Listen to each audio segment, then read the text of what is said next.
Hello and welcome to the Miko Bits show, and I'm your host, Miko Bits.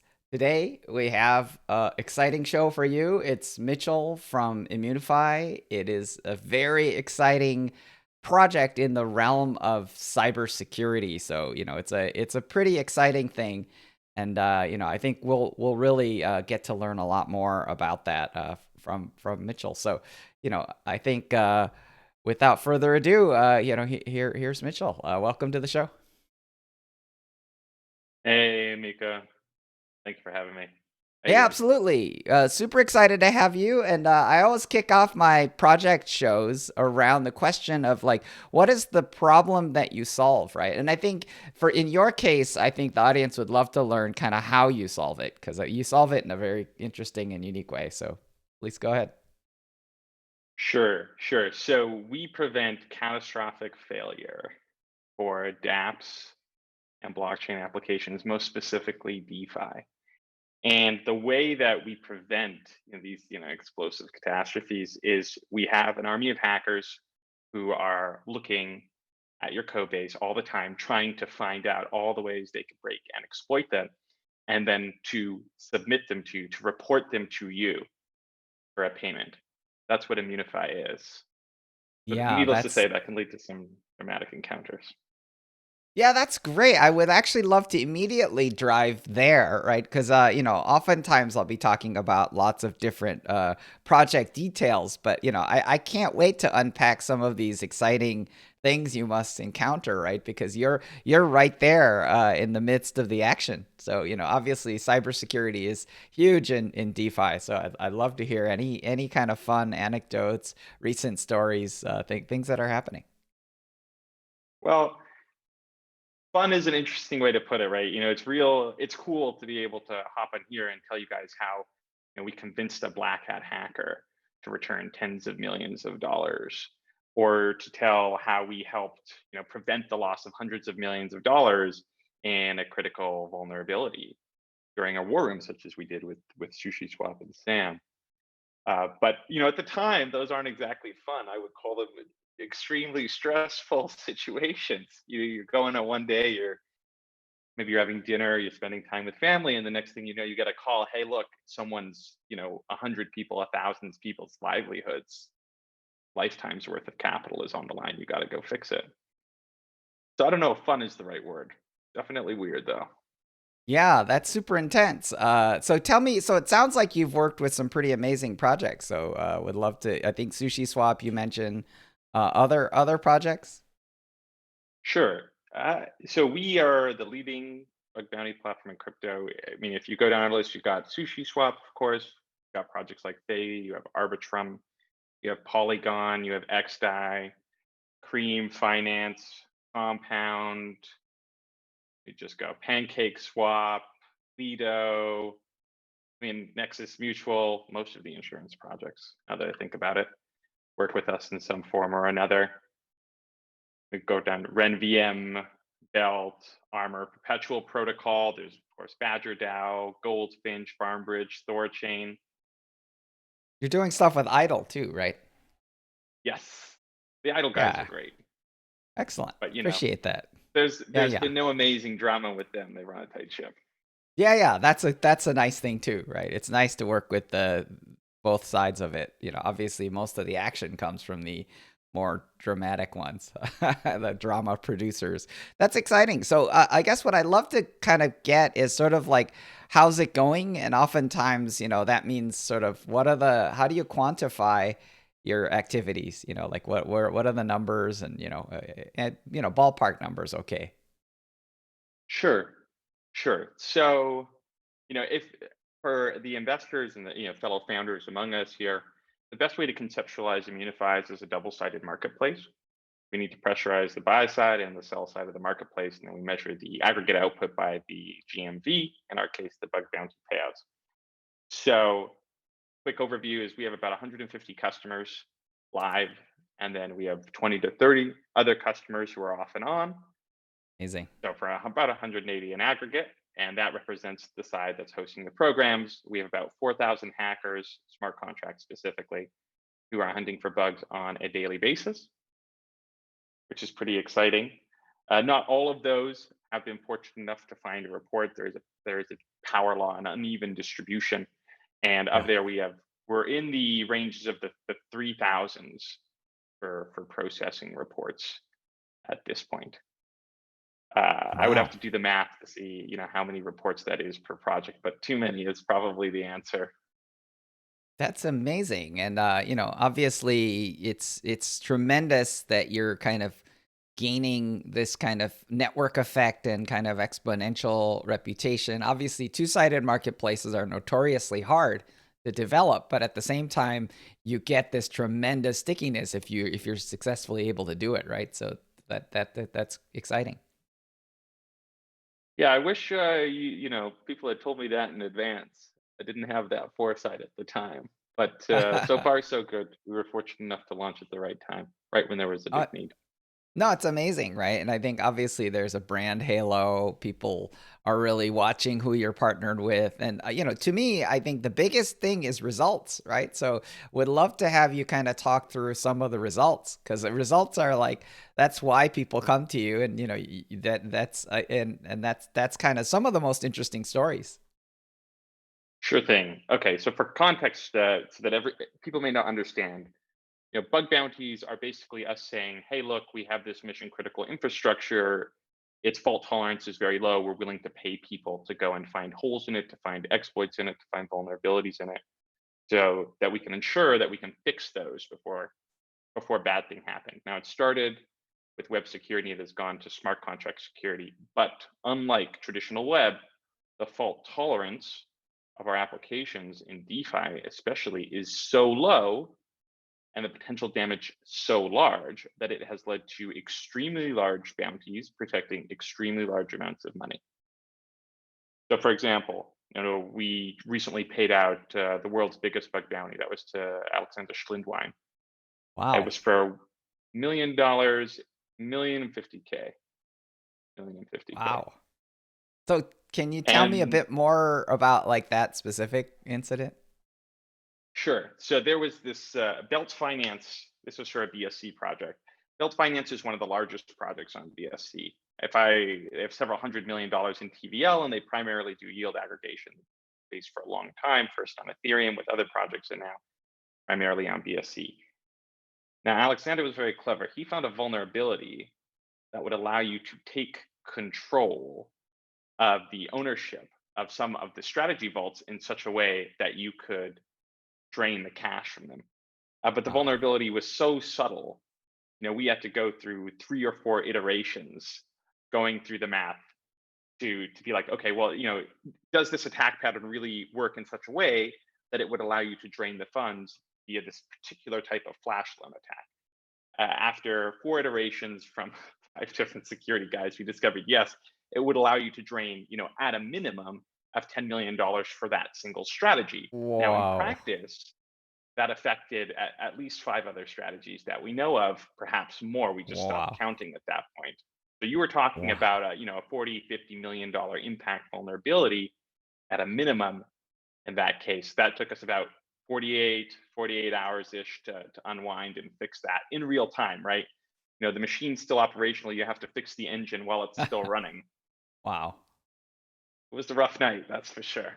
That's so intense. And the thing that I think you're articulating that I want the audience to understand is that the numbers that you're citing are actually the just direct damage from a hack event, right? Because obviously there's collateral Correct. damage to the governance token value. Like there's tons of like reputational damage. Like there's tons of collateral damage around just the sheer economic value of a single incident.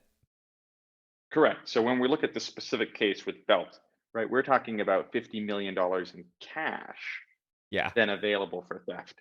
What the value that would have done to the Belt token is a completely different question. But at that level of attack, you're looking at hundreds of millions of dollars in damage typically. Like we in our historical analysis, we usually saw drops of the token value for large hacks at about 60% of the value of the token. So that's on top. Hacks make for very bad days, Wow. nonetheless. But That's so large all's and well that ends intense. well.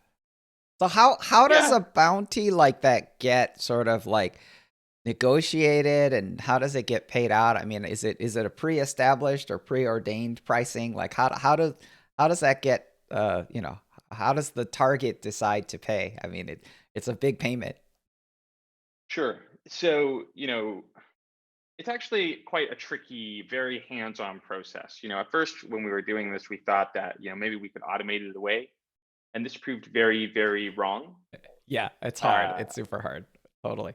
yeah, super hard. And the thing you got to keep in mind for the bug hunters, right? For the great hunters, this is one of the best days of their life. To find $1 million vulnerability, Oh, it's truly a amazing. special moment. Yeah, But for the epic. projects, this is the second worst day of their life. Right? The It could worst have is been if they 50 got times hacked. worse. Yes. Right, that's the worst. But this is the second worst. We could be hacked right now, and this specific person who is asking us for this specific money knows how to do it against us right now. Yes. Don't feel good Yes. about that.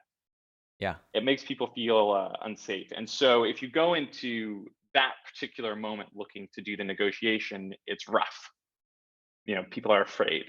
For that Yes, reason, we try very. to do as much of the negotiation at the very start of the process, right? We look at every program as, you're saying, I am asking for this particular type of asset, and for this type of asset that meets these kinds of requirements, I will pay such and such amount of money. And in doing that, we try to move as much of the negotiation burden from this super stressful, high impact, just this crushing feeling that you have when you get that report to, oh, how do I think clearly about this while I'm setting up my program? How do I want to engage with the hackers? What would be fair value relative to what I'm getting? We try to move it to that time so that when the actual report comes in, there isn't a discussion about, oh, how much should we pay for this? It's more like, well, we decided how much we were going to pay for this at the very start when we were thinking clearly. And we got buy in from all the members of the team to do it right then and there. Here's the level of vulnerability is, here's how we calculate the reward for that. So why don't we just go with that?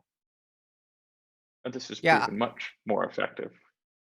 I totally like what you're saying, but to me, one of the concerns that kind of probably pops up too, though, is that like, what if the payee gets a little squirrely, right? Like one way that you might imagine this kind of squirrely idea is you might imagine that they would maybe try to fix it themselves or figure out what the other guy has, or so I'm trying to figure out how do you ensure that the payments are being made and everyone's honoring their part. Sure. But this is actually the toughest part. So I we're imagine we're so. building this marketplace for these super valuable products, and yet it's an ultra low trust environment. Like people don't it doesn't For make much sure. sense to trust your counterparty. The bug hunter has shown good faith by revealing all the entirety of his asset. The value of it is in the secret, and he has just given it away to the project. How can he expect recourse from that? And so that's really the part of the negotiation where we come in because we're the ones who hold the projects to task. And we say, no, this is the thing that you agreed upon, and this is how much time you said you would pay it out, and this is our recommendation, and you should do these things. So you ask, how do you ensure that the payer actually pays out? And the answer is we chase them down and we hound them. To Yeah. be quite frank, Yeah. set explicit expectations at the start, we hound them. But even then, sometimes you get projects who will just say, things like, I don't think this is a real vulnerability, or I was going to fix this in my deployment next week, so I don't want to pay it, or silly stuff Amazing. like Amazing. that. Of course, right? Of course. So you still need further protections, which is something that we'll be building over the months to come. Further Exciting. assurances. Yeah. I mean, I do think that this is an adjacency to kind of insurances and, other forms of kind of financialized kind of buffers, right? So some guaranteed elements. There may be some element that kind of upfronts or, so I guess I don't want to kind of I don't want to jump into the roadmap segment already because there is a good segment up ahead for that. But like, it's pretty exciting.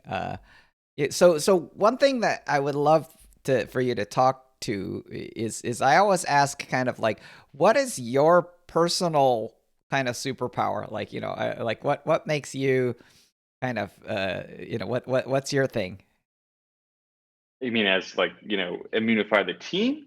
No, Or are you just yourself talking about personally. me? Yeah, yeah, Oh, just yourself. I'm I work very hard I got two superpowers. Number Okay, one is I suffer. I suffer really well. that's great. That's an amazing superpower.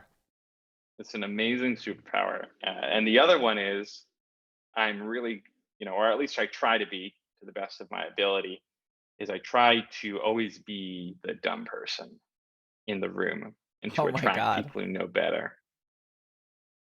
So Wow. these two things in combination have served me pretty well. I just got staying power and I learn as quickly as I can.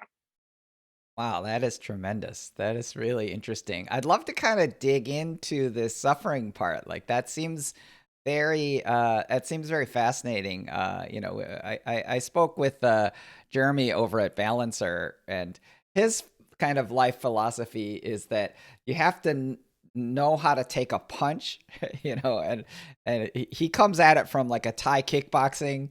He's literally a Thai kickboxing martial artist, so he definitely knows how to take a punch. And I think part of what he's talking about is having the confidence to know that you'll probably recover. So like, that's a funny mindset. But I'd love to kind of get yours. Like, how do you see this suffering process? Sure, sure. How do I see the suffering process? I mean, I guess, at the core of that, just to go philosophical for a moment, we're all thrust Yes. into this world without really understanding what's going on. We Yeah. don't understand the rules of the game. We don't understand why we're doing what we're doing. We have these, vague and fuzzy outlines that we need to eat to live, that we shouldn't hurt ourselves or other people. But then we're left with this, existential weight. Is what I'm doing really meaningful? Is what I'm doing really worth anything? Am I just going to die? Is this all for nothing? This is great. Good And stuff. wow, the irony is that you can find out a lot, and a lot of things do have meaning. We see this when we become parents. We see this when we contribute to the lives of others. We see this when we learn and study and identify the patterns inherent in nature.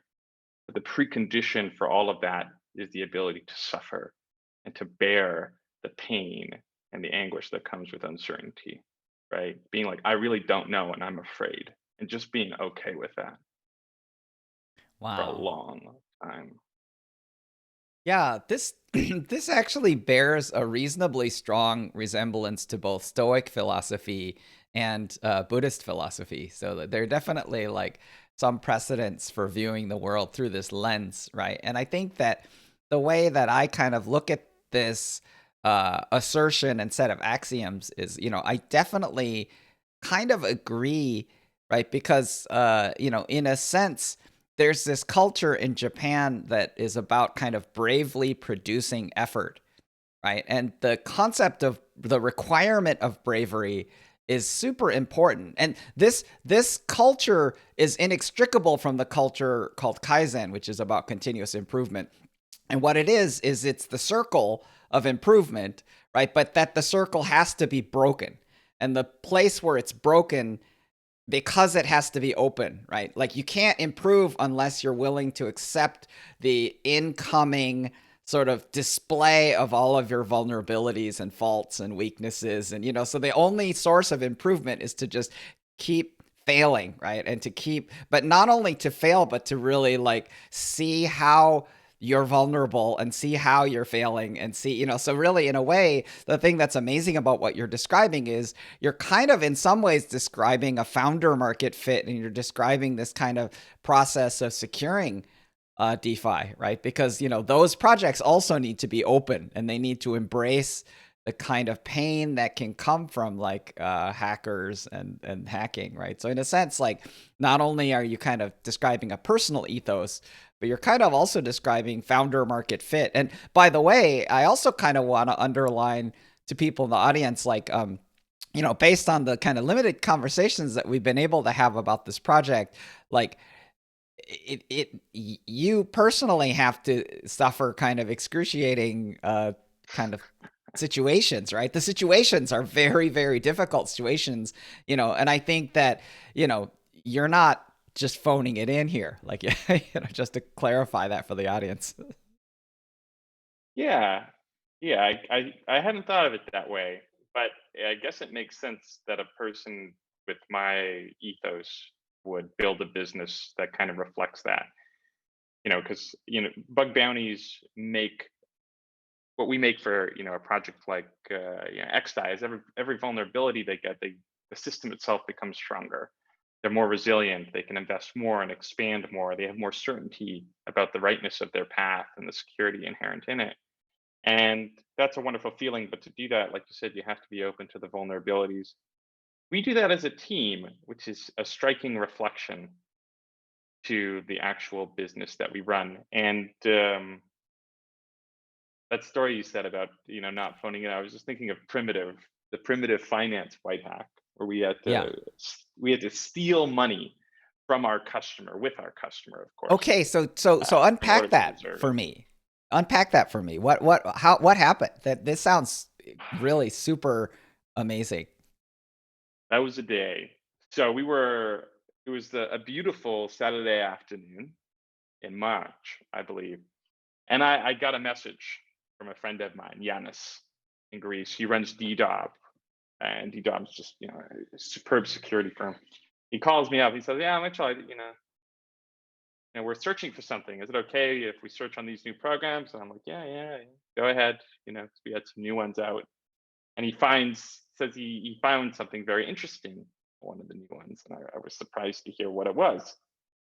Oh, we hop on a quick call to discover it, and it turns out to be a vulnerability that would allow you to steal all the money through a series of flash loan fake Uniswap pair attacks Wow. from this particular options protocol, which is primitive, run by Alex.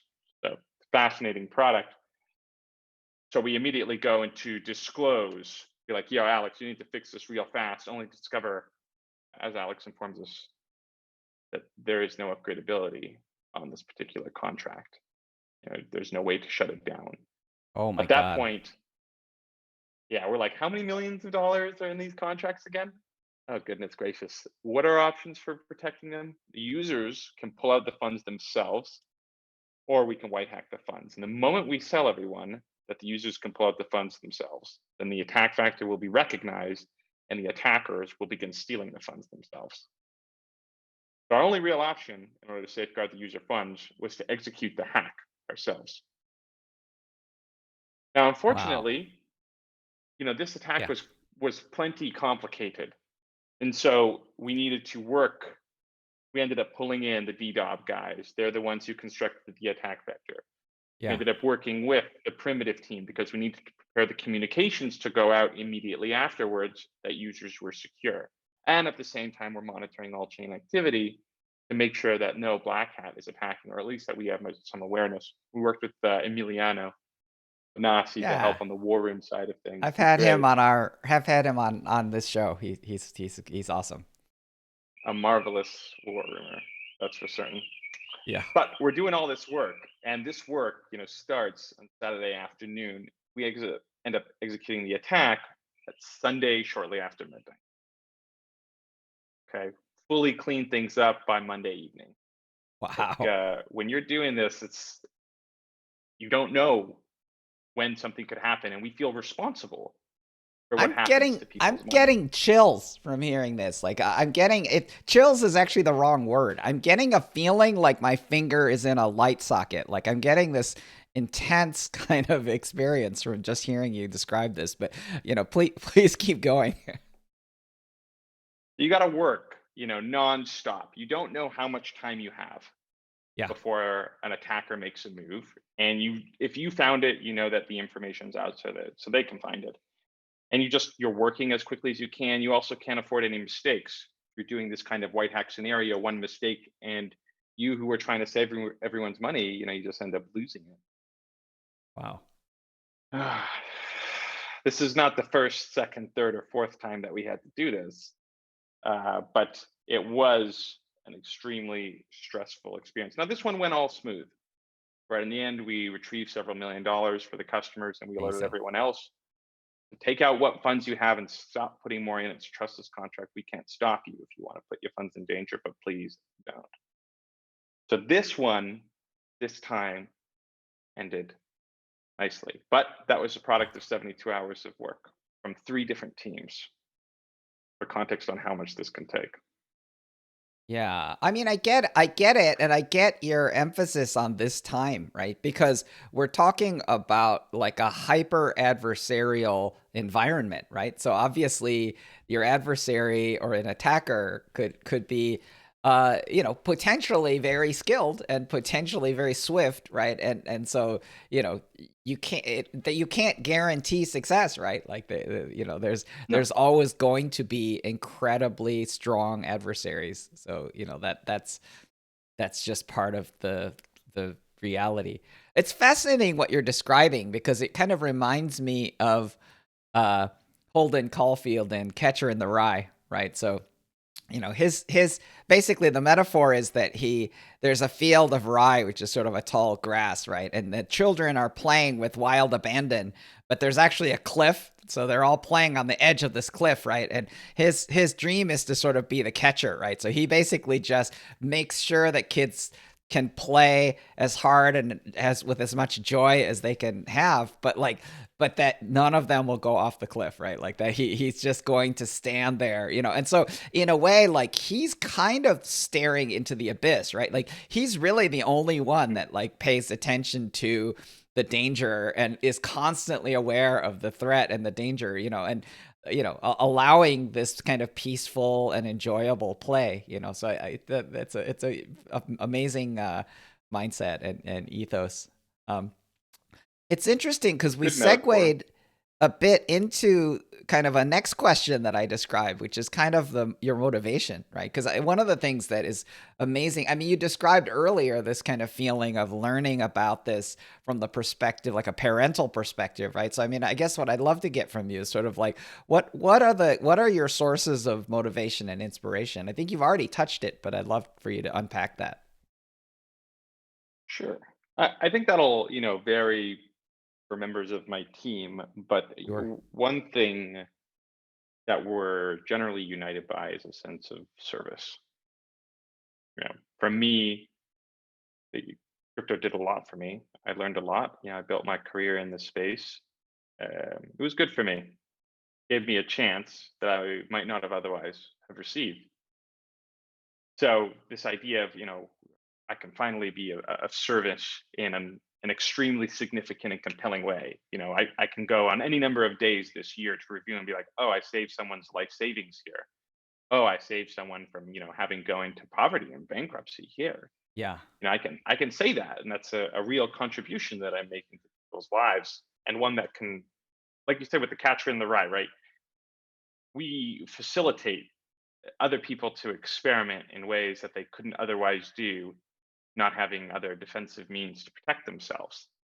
We reduce the cost of these economic experiments that make up DeFi and the NFT world, or we hope to, as much as we possibly can. We'll see how much that's actually realized.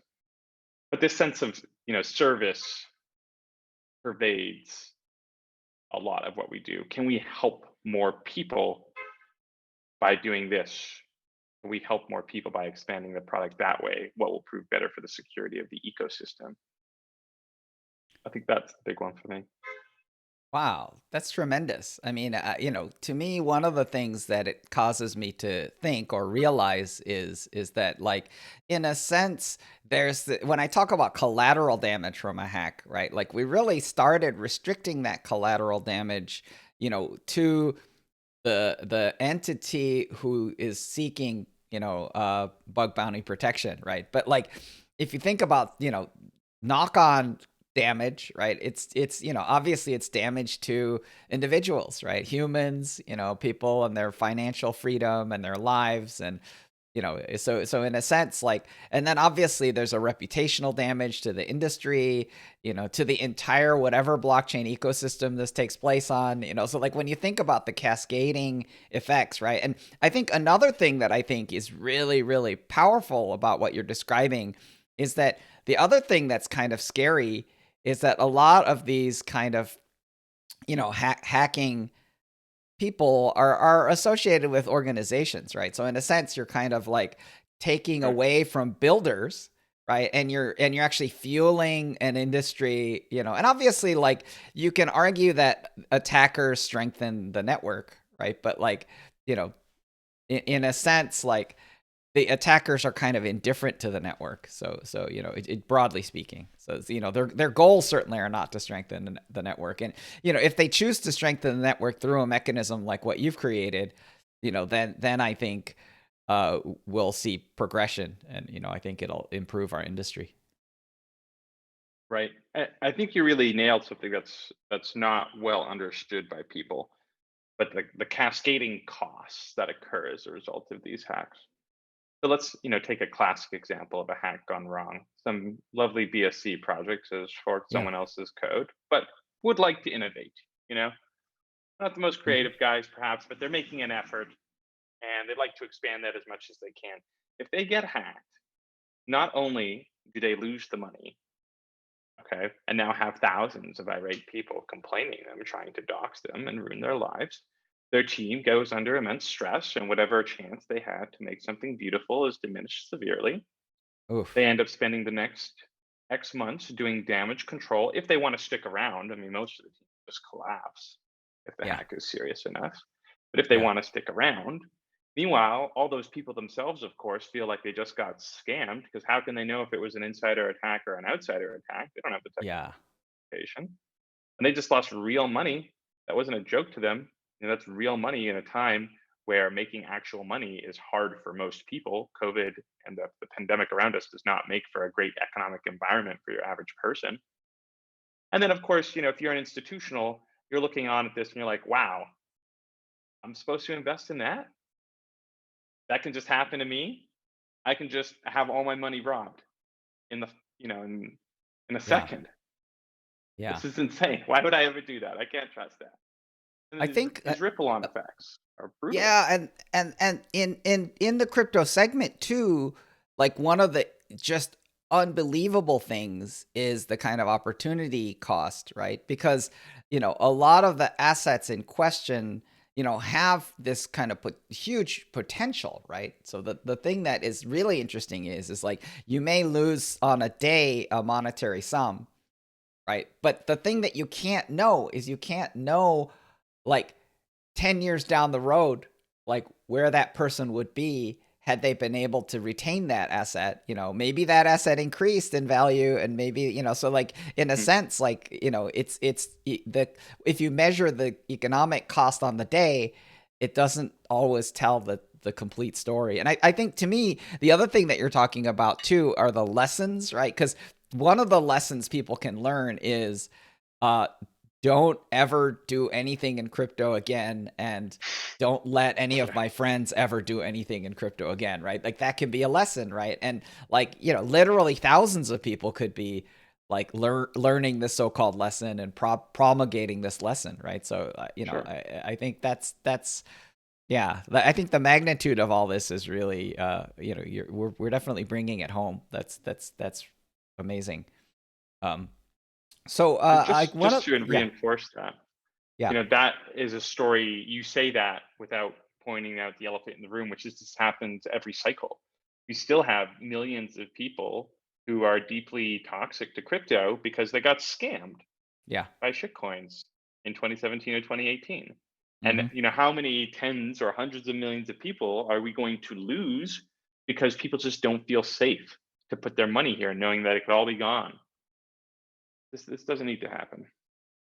Yeah, that's amazing.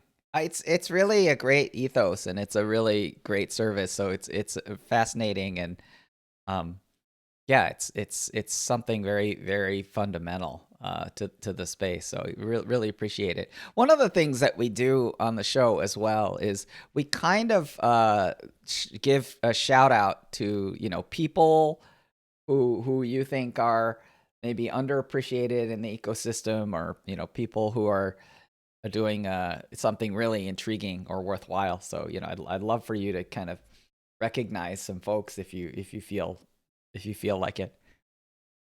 Well, I'm on the DeFi security side, so I have a list of such characters who nobody has ever heard of, but are nonetheless doing fascinating things. I would definitely give a shout out to Alexander Schlindwein. Alexander, came out of nowhere to make huge security contributions. So this is the guy who saved Bay from getting from losing what was in their second vulnerability about $200 million. Was it Wow. 60,000 ETH at the time?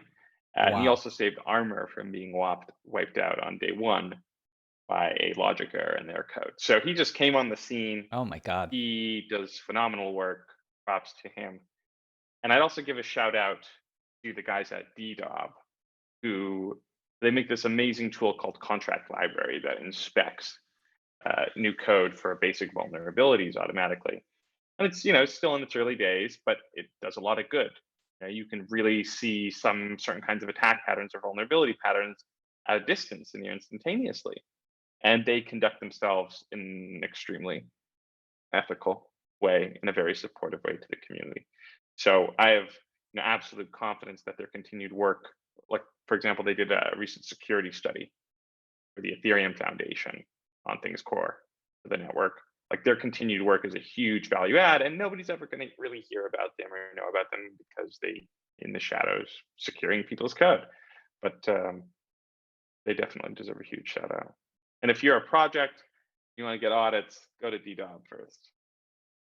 Excellent. That's super valuable, right? You have a super unique lens around this, and obviously, this is all happening kind of on a knife's edge, right? So in a sense, like it's sort of separating what's real from what's kind of marketing, right? So in a sense, what you're describing and the people you're describing are kind of they're known performers, and obviously their performances are driven out of a ecosystem supportive positive ethic, because obviously there are high performers in the adversarial mode as well, right? So and so, some of those are sort of branded, some of them are unbranded, but like there's talent, right? There's talent. And so to me, like the idea of shouting out talent that is kind of has chosen to kind of work to build and to help create this sort of future. I think for all of us in the DeFi world, largely speaking, are I think the ethos of DeFi is very much, to me, about the build out of this alternative financial system that's productive of things like financial inclusion, financial freedom, transparency, fairness. So there's a lot of potential for this, but obviously that potential could be destroyed. And so it's really great to hear about some of these people, especially ones who aren't kind of in it for the glory or fame or self-aggrandizement. So I think that's big. Yeah. So one of the things that we always cover is this concept called the big idea, right? So I mean, one of the nice things about this conversation is it's been very free flowing. So I kind of feel like we keep touching all of these topics, I think, organically. But I when I talk about the big idea, the kind of example that I give just to orient people is, Steve Jobs had this big idea called personal computing, right? And when you talk about a big idea, it isn't that he came up with it. So he did not invent the idea, but it's more like what he committed himself to in terms of like, decades, literally decades of his life, right? So I'm wondering if you have sort of a similar kind of big idea or things that you're, sort of committed to or that you see happening over time.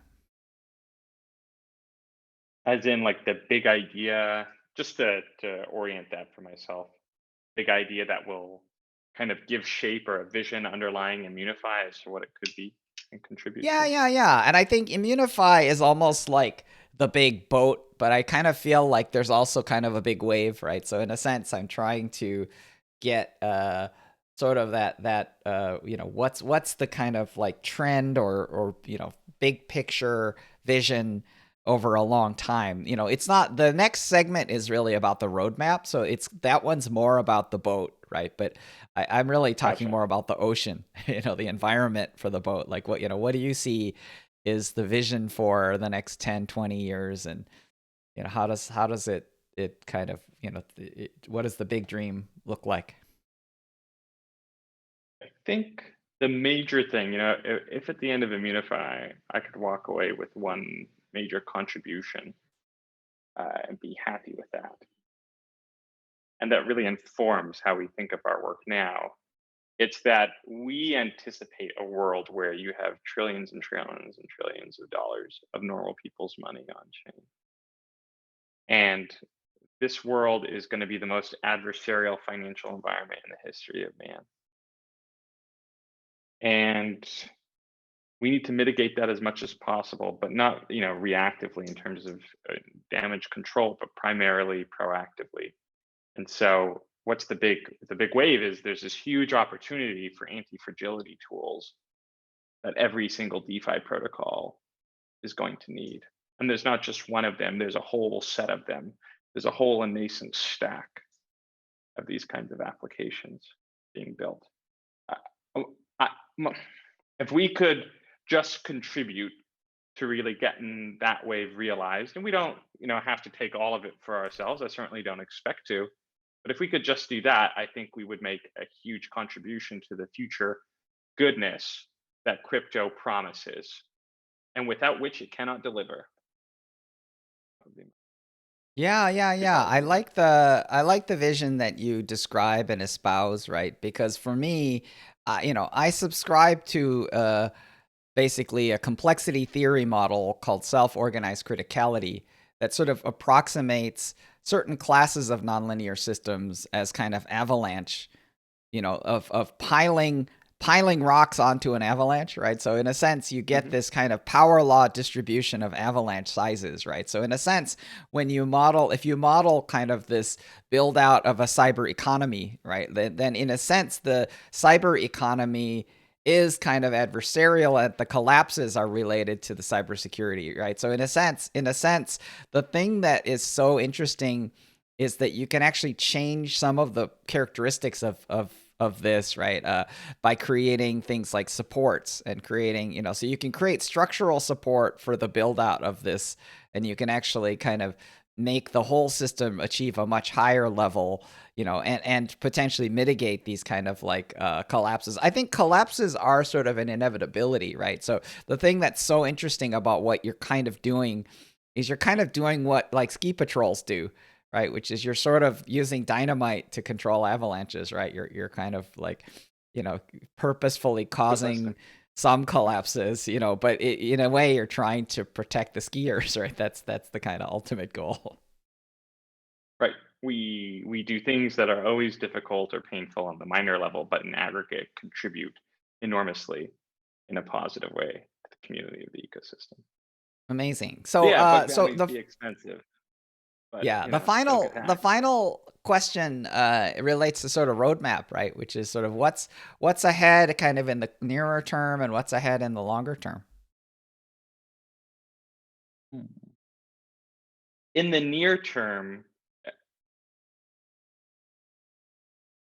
if I look over the six months to come, I think the most exciting thing and the biggest and most dramatic shift to the state of crypto security, right, to the changing the system of DeFi, as it were, is going to be the protocol that we launch. So up to this point, we have been strictly a business, right, a bug bounty platform solving the workflow problems inherent in doing this kind of work, which are difficult, long, and complex.